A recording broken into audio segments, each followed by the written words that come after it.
ஆண்டவராகிய இயேசு கிறிஸ்து நாமத்தில் இந்த காலை வேளையில் உங்கள் அனைவரையும் வாழ்த்துகிறேன்.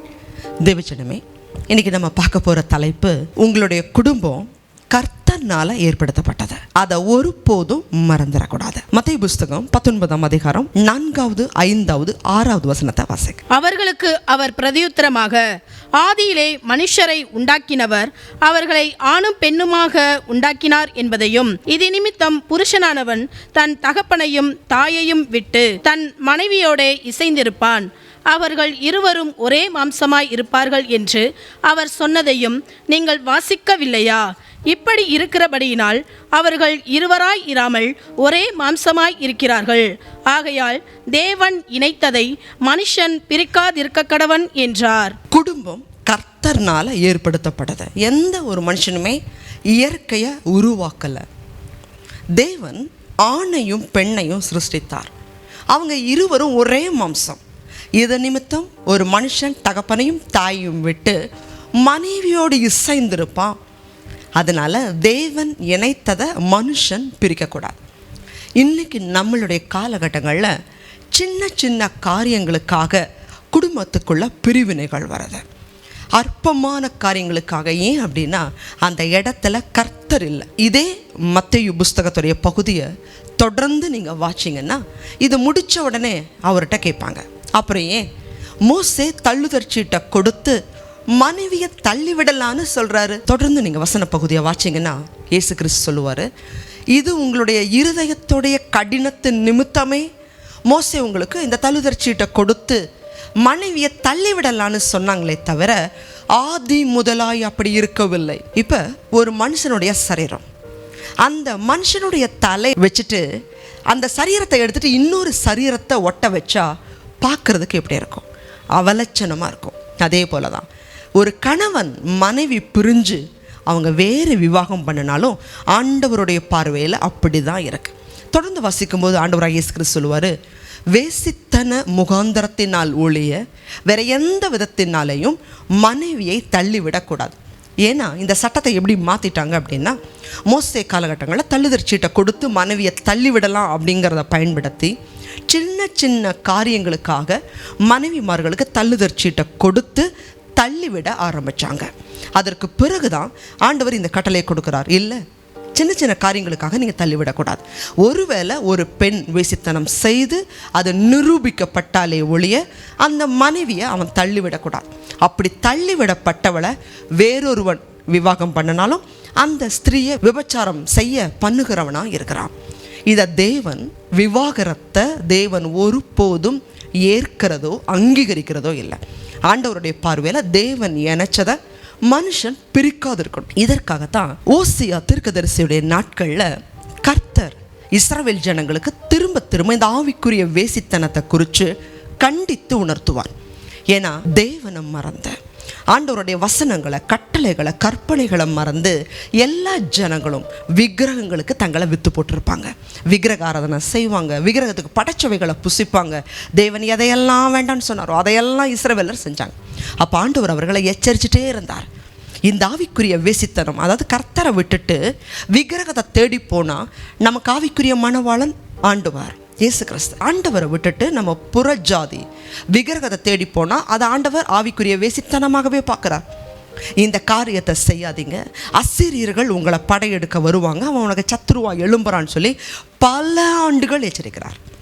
இதை உணர்த்துறதுக்காக தான் ஓசியா தீர்க்கதரிசியை ஒரு வேசியாக இருக்கிற பெண்ணை திருமணம் செஞ்சு, அப்போத்தான் என் இருதயத்தில் இருக்கிற வழி உனக்கு தெரியும், அதை நீ போய் ஜனங்களுக்கு சொல்லு அப்படின்னு சொல்லி தான் இருதயத்தை புரிய வைக்கிறக்காகவே ஒரு வேசியான பெண்ணை ஓசியா தீர்க்கதரிசியை ஆண்டவர் கல்யாணம் பண்ண சொல்கிறார். தேவஜனமே, அப்படின்னு ஆண்டவருடைய பார்வையில் வேசித்தனத்தில் இருந்தால் கூட அவர்களை மன்னிக்கும்படி தேவன் ஒரு வாய்ப்பை கொடுக்க சொல்லுகிறார். வாய்ப்பு கூட அவங்க மனம் திரும்பணும். தேவன் அன்பாகவே இருக்கிறார். குடும்பம் பிரியறதா தேவன் ஒருபோதும் அங்கே இருக்கிறதில்ல. ஆனால் நம்ம சின்ன சின்ன காரியங்களுக்காக ஏன் இன்றைக்கி இந்த குடும்பத்தில் பிரிவுகள் வருது அப்படின்னா, தேவனுக்கு பயப்படுற பயம் இல்லாததுனால. பிரசங்கியில் வாசிக்கிறோம், முப்பரி நூல் அறுபடாது, கர்த்தர் கணவன் மனைவி இணைஞ்சிருக்கிற இடத்துல பிரிவினைக்கு இடமே இல்லை. முதலாவது தேவனுடைய ராஜ்யத்தையும் நீதியையும் தேடும் பொழுது சமாதானம், அன்பு, அந்யோன்யம், உலக ஆசீர்வாதம் மட்டுமல்ல ஆவிக்குரிய ஆசீர்வாதங்களையும் கிருபைகளையும் தேவன் அதிகமாக தருவதற்கு வல்லமை உள்ளவர். இன்னைக்கு வேலைன்னு சொல்லி உலக அன்புகளை உள்ள கொண்டு வரோம், உலக காரியங்களை உள்ள கொண்டு வரோம். கர்த்தர் விட்டு விலகிறாரு, அப்போ பிரிவினைகள் உள்ள வருது. இந்த தேவ செய்தியை பார்க்குற ஜனங்கள், ஒருவேளை உங்கள் குடும்பத்தில் சமாதானம் குறையுதா, கர்த்தருக்கு முக்கியத்துவம் கொடுங்க. கர்த்தர் வீட்டை கட்டாராகில் கட்டுகிறவருடைய பிரயாசம் விரதா.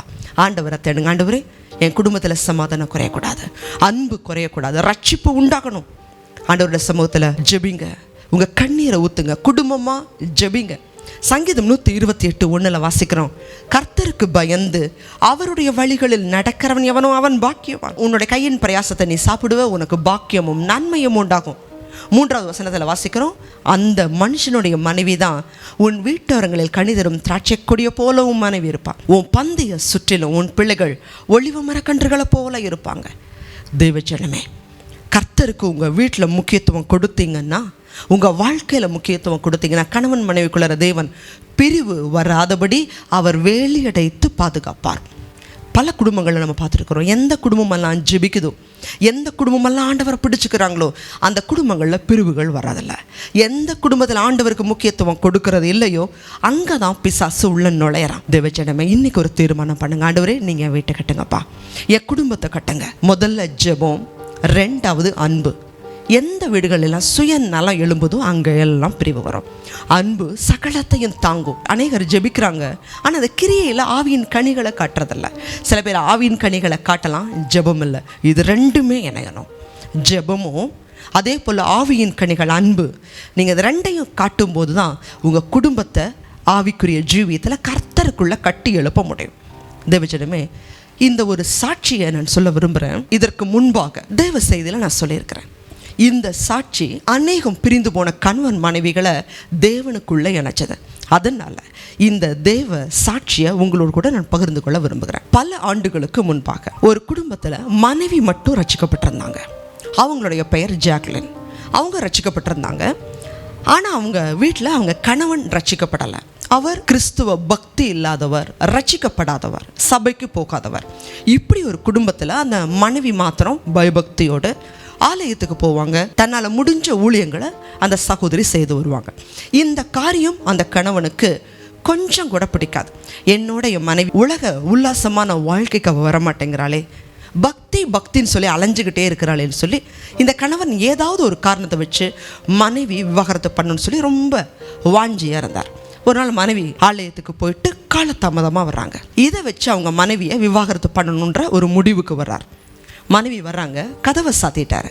நீ விடிய விடிய வெளியிலே இரு. அந்த பெண்ணு கதவை தட்டுறாங்க. அதுக்கு பிறகு அவரை தொந்தரவு செய்யலை, வெளியிலே இருந்துட்டாங்க. அவங்க கணவருக்கு ஒரே சந்தோஷம். விடிய காலையில் கதவை திறந்தா என் மனைவி எங்கிட்ட சண்டை போடுவா, இதை வச்சே அவளை எப்படியாவது தள்ளிட்டு நமக்கு பிரியமாக இருக்கிற வேற ஒரு பெண்ணை கல்யாணம் பண்ணிடணும். விடிய விடிய அவருக்கு ஒரே சந்தோஷம். காலையில் 6 மணி ஆகுது. கதவை சந்தோஷமாக திறக்கிறாரு. மனைவி சண்டைக்கு வரட்டும் அப்படின்ட்டு கதவை திறக்கிறாரு. ஆனால் அவங்க மனைவி சிறிதளவு கூட கோவப்படாமல், சண்டை போடாமல், சிரிச்ச முகத்தோட போய் காஃபி போட்டு வந்துட்டு, நீங்கள் டயர்டாக இருப்பீங்க, இந்த காஃபி குடிங்க அப்படின்னு சொல்லிட்டு ஜோம் பண்ண போயிட்டாங்களாம். இந்த ஒரு நிகழ்வு அந்த மகனுடைய மனசாட்சியை பெருமளவு வாதிச்சு தான். என் மனைவிக்கு நான் எவ்வளவோ துரோகம் செய்கிறேன், அவளை எவ்வளவோ அவமானப்படுத்துகிறேன், ஆனால் என்ன செஞ்சாலும் என் மனைவி ஒரு அன்புனாலேயே என்னை அணுகிறாளே அப்படின்னு சொல்லி அந்த நிகழ்வு தான் அந்த மகனுக்குள்ள ஒரு பெரிய ரட்சிப்பை கொண்டு வந்ததான். தேவஜனமே, அவர் வேற யாரும் இல்லை, ஸ்மித் விக்கிள்ஸ்வொர்த்னு சொல்லி பெந்தகோஸ்தே இயக்கத்துடைய தலைவர்னு சொல்கிற அளவுக்கு மிக பெரிய அளவில் அவருக்கு எழுத படிக்க தெரியாது. அவங்க மனைவி மூலமாக பரிசுத்த வேதாகமத்தை எழுத்து கூட்டி படித்து அவருடைய பாக்கெட்டில் எப்பொழுதும் இந்த பரிசுத்த வேதாகமத்தை வைத்து வாசிச்சுக்கிட்டே இருப்பாராம், இடைவிடாமல் வாசிக்கிட்டே இருப்பாராம். அதனால் போராட்டங்களில் எல்லாம் பஸ்ஸில் போனார் அப்படின்னா ஆண்டவர் இயேசு அற்புதம் செய்தார் அப்படிங்கிற ஒரு வசனத்தை வாச்சு, இன்றைக்கி அவர் உங்களுக்கு அற்புதம் செய்ய விரும்புகிறான்னு சொல்லி சுகம் ஆக்குகிற ஒரு ஊழியத்தை அந்த இடத்துல செஞ்சிருவாராம். இப்படி அவர் மூலமாக 22 பேரை மரித்தவர்களை உயிரோடு கூட எழுப்பியிருக்கிறார். அநேகம் வியாதியஸ்தர்களை குணமாக்கி இருக்கிறார். தேவஜனமே, பெந்தகோஸ்தே இயக்கத்தோட தந்தைன்னு சொல்கிற அளவுக்கு மிகப்பெரிய ஒரு வல்லமையான ஊழியத்தை அவங்க மனைவியோட ஜெபமும் அன்பும் அவரை மாற்றுச்சு. இன்றைக்கி உங்கள் குடும்பத்தில் இதை கணவன் பார்க்கலாம் அல்லது மனைவி பார்க்கலாம். யாராக இருந்தாலும் சரி, உங்கள் குடும்ப உறவுக்காக ஆண்டவருக்கு நன்றி செலுத்துங்க, ஜெபம் பண்ணுங்க, ஆவியின் கனிகளாகிய அன்பை வெளிப்படுத்துங்க. நிச்சயமாகவே தேவன் உங்கள் குடும்பத்தில் அநேகருக்கு மேலே உயர்த்தி சாட்சியாக வைப்பார். உங்கள் குடும்பம் தேவனால் ஏற்படுத்தப்பட்டது, மறந்துடாதீங்க. ஜெபிக்கலாம். அதிகமாக நேசிக்கிறீங்களா அன்புள்ள ஆண்டவரே? இந்த தெய்வ செய்தியை கொடுத்ததுக்காக நாங்கள் நன்றி செலுத்துகிறோம். அநேகருடைய குடும்பங்களில் சின்ன சின்ன காரியங்களுக்காக கணவன் மனைவிக்குள்ள கசப்பு, பிரிவினை, அதனால் பிசாசும் உள்ள வந்து அநேக குடும்பங்களை பிரித்து போடுகிறான்ப்பா. இந்த தெய்வ செய்தியை பார்க்கக்கூடிய ஜனங்கள் யாராக இருந்தாலும் அவங்களுடைய வாழ்க்கையில் தகப்பனே நீங்கள் ஆண்டவரே இந்த சத்தியத்தின் பிரகாரம் பிள்ளைகளுடைய விசுவாசம், ஜெபம், கீழ்ப்படிதல், ஆவியின் கண்ணிகள் பெருகட்டும். முப்பரினுள் அறுபடாதே. ஒவ்வொரு வீடும் தேவனால் ஏற்படுத்தப்பட்டதுங்கிறத மறந்து போகாமல் ஐக்கியமாக வாழ உதவி செய்யுங்க. இயேசு கிறிஸ்துவின் மூலமாய் வேண்டிக் கொள்கிறோம் நல்ல பிதாவே, ஆமென். தேவஜனமே, உங்கள் குடும்பத்தில் கர்த்தர் இருந்து கட்டி எழுப்புவாராக. ஆமென்.